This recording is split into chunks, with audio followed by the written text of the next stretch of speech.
आज हम आपको इस वीडियो में दिखा रहे हैं कि ये नगर पालिका नजीबाबाद में स्टेशन वाला रोड है जो आप देख रहे हैं। यहाँ से इसको मकबरे वाला बाज़ार भी कहा जाता है। इसके एक तरफ मकबरा बना हुआ है और दूसरी साइड में इसके ये शेरों वाली कोठी आप देख रहे हैं। सामने शेरों वाली कोठी है। तो यहाँ पर अगर हम एक साल पहले की बात करें तो इस रास्ते के दोनों तरफ सैकड़ों की तादाद में फल विक्रेता अपने फल लगाते थे और अपने परिवार का लालन पालन करते थे। यानी उनकी रोजी रोटी का जो साधन था ये रोड था, ये सड़क थी। और इस सड़क के दोनों किनारों पर वो पाल बिछाकर या अपनी ठेली खड़ी करके यहाँ पर सुबह से शाम तक सामान बेचते थे और अपनी दिहाड़ी मजदूरी करते थे। मगर पिछले लगभग एक साल का अरसा मान लीजिए, तब से यहाँ पर पुलिस प्रशासन ने इस जो पथ विक्रेता थे उनको यहाँ से हटा दिया है। और अगर कोई पथ विक्रेता यहाँ पर खड़ा भी होता है आकर, तो जो यहाँ पे हमारा पुलिस प्रशासन है वो इनके साथ सख्ती करता है। और ऐसी भी सूचनाएं मिली हैं कि 15 दिन में, 10 दिन में या 1 महीने के अंदर इन पथ विक्रेताओं से 100 रुपए की वसूली भी की जाती है। बताया जाता है कि आपका चालान काटा जा रहा है।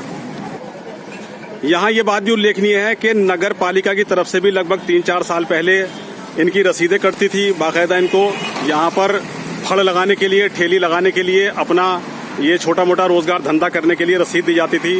लेकिन पिछले 2-3 सालों से ये सिलसिला नगर पालिका ने बंद कर दिया है।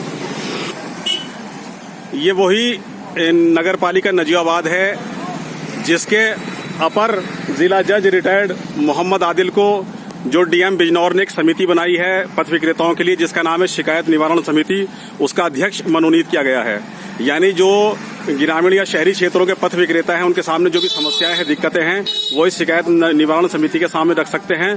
तो उसके लिए 3 सदस्यों का एक पैनल बनाया गया है और उन 3 सदस्यों में से 2 सदस्य बिजनौर के हैं और 1 मेंबर जो हैं वो नजीबाबाद से नियुक्त किए गए हैं, जो रिटायर्ड जज हैं, अपर जिला जज मोहम्मद आदिल जी।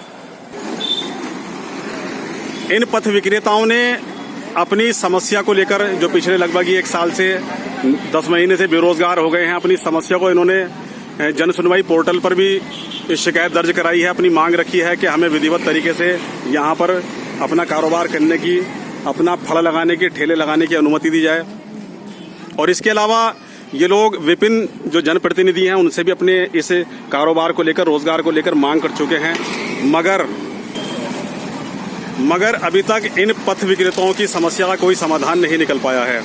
अभी पिछली 7 अक्टूबर को नजीबाबाद में व्यापारियों का महासम्मेलन हुआ है, महापंचायत हुई है।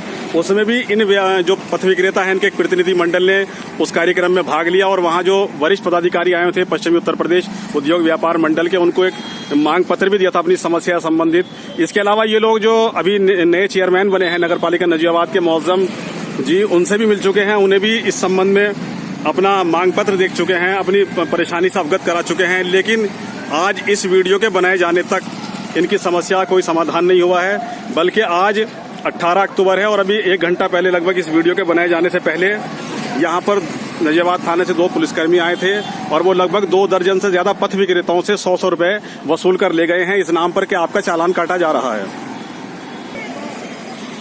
इन पथ विक्रेताओं के यहाँ से फल हटाए जाने के पीछे लेकर एक बहुत बड़ी वजह ये भी चर्चा में है, बहुत ज्यादा चर्चा में है ये बात कि जो भाजपा के जो यहाँ पर कार्यकारिणी है या जो भाजपा के नेता हैं वो 2 गुटों में बटे हुए हैं और 2 गुटों के बीच में ये लोग फुटबॉल बने हुए हैं। राजनीति हो रही है। एक पक्ष चाहता है कि इनके यहाँ पर ये फल लगे और दूसरा पक्ष फल लगाने का विरोध करता है। ऐसी भी चर्चाएं बहुत ज्यादा यहाँ शहर नजीबाबाद में हो रही हैं। तो जैसा कि प्रदेश में और केंद्र में भारतीय जनता पार्टी की सरकार चल रही है और इन सरकारों का नारा है कि सबका साथ सबका विकास, तो अगर सबका साथ और सबका विकास की बात की जाए तो इन पथ विक्रेताओं की समस्याओं पर तुरंत ध्यान दिया जाना चाहिए और जो भी न्यायपूर्ण स्थिति बने वो इनके लिए उपलब्ध कराई जानी चाहिए। इनके पक्ष में या जो भी इनके लिए बेहतर हो सकता है वो किया जाना चाहिए, क्योंकि ये पिछले 10 महीनों से लगभग 1 साल से जो है बेरोजगार हैं और इनके परिवार का खर्चा चलाना इनको बहुत भारी पड़ रहा है। तो मानवीय आधार पर और निष्पक्षता के आधार पर और जैसा कि सबका साथ और सबका विकास जो नारा है उसके आधार पर इन पथ विक्रेताओं को न्याय मिलना चाहिए।